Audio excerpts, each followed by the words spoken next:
এই মুহূর্তে হেলাল হাফিজের মরদেহ রাখা আছে বঙ্গবন্ধু শেখ মুজিব মেডিকেল হাসপাতালে। শেষবারের মতো কবিকে দেখতে সেখানে গিয়েছেন অনেকেই। এ নিয়ে বিস্তারিত জানাতে যোগ দিচ্ছেন সহকর্মী আনোয়ার সাদাত নূর। আনোয়ার, কারা কারা কবিতে দেখতে এই মুহূর্তে সেখানে উপস্থিত হয়েছেন? কবির মৃত্যুতে তারা কি বলছেন?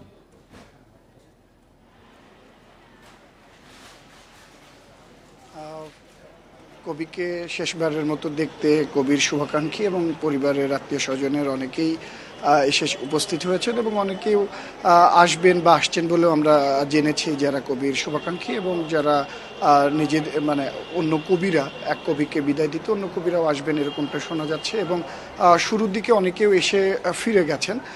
এর মধ্যে নেত্রকোনা থেকে কবির ভাই এসে পৌঁছেছেন এবং তার ভাইয়ের মেয়ে তিনিও আছেন। এখন পর্যন্ত তিনি কথা বলছেন, তবে কবে এবং কখন নাগাদ তাকে দাফন করা হবে সে ব্যাপারে এখনও কোনো সিদ্ধান্ত হয়নি। তবে প্রাথমিকভাবে যেটি আমরা জেনেছি যে আগামীকাল বাদ জোহর কবিকে প্রেস ক্লাবে নেওয়া হবে, সেখানে তার প্রথম জানাজা হবে। এরপরে তাকে বাংলা একাডেমিতে নেওয়া হবে এবং তাকে সমাহিত করা হবে তার নিজ যে মানে জন্মভিটা নেত্রকোনায়, সেখানে তাকে সমাহিত করা হবে বলে আমরা পারিবারিকভাবে এখন পর্যন্ত জানতে পেরেছি। তবে এটি শেষ সিদ্ধান্ত নয় বলে আমাদেরকে জানানো হয়েছে। বলা হচ্ছে যে পরবর্তীতে সে সিদ্ধান্ত পরিবর্তন হতে পারে।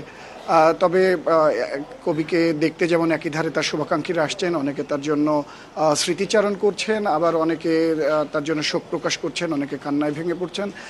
এদিকে কবিকে আজকে রাতে কিন্তু বঙ্গবন্ধু শেখ মুজিবুর মেডিকেল বিশ্ববিদ্যালয়ে রাখা হবে এবং আগামীকালকে তাকে সমাহিত করা হবে।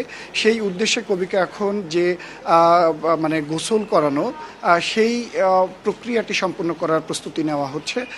কেননা আমরা জেনেছি যে তিনি যখন তার নিজ কক্ষ মানে হোস্টেলের তিনি বাথরুমে কিন্তু পড়ে গিয়েছিলেন। সেই পড়ে যাওয়ার ফলে তিনি মাথার পিছনের দিকে বেশ আঘাত পেয়েছেন এবং রক্তাক্ত হয়েছেন বলে আমরা চিকিৎসক সূত্রে জেনেছি।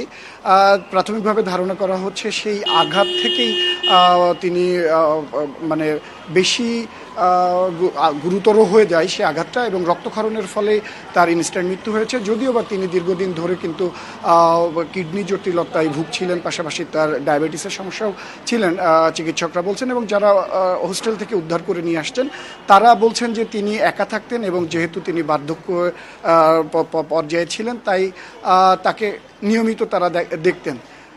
তো এখন পর্যন্ত শেষ সিদ্ধান্ত জানানো হয়নি, পরবর্তী সিদ্ধান্ত কি হয় সেটা জানানো হবে। বঙ্গবন্ধু শেখ মুজিব মেডিকেল বিশ্ববিদ্যালয় থেকে জানাচ্ছেন সহকর্মী আনোয়ার সাদাত নূর।